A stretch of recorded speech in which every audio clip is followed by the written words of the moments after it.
Arestado ang isang retiradong pulis at 7 pang individual sa isang joint law enforcement operation laban sa umano'y iligal na pagmimina sa Zone 1 Barangay Limonda, Upol, Misamis Oriental. Kinilala sa ulat ng pulisya ang mga naaresto na sina alias Joven, 40 anyos mula Esperanza, Agusan del Sur, Jose Lito na taga Pangantukan, Raniel, 23 anyos mula Kapatagan, Lanao del Sur, isang alias Jose Lito, 49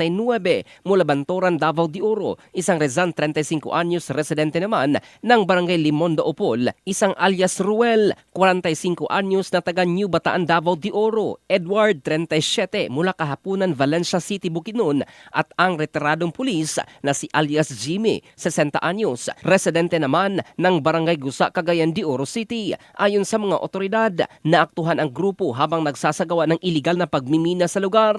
Na-recover sa operasyon ang iba't ibang kagamitan para sa mineral processing at extraction, kabilang ang 10 ball mill drums, 10 ball mill covers, ball mill rods, 20 fan belts, higit 370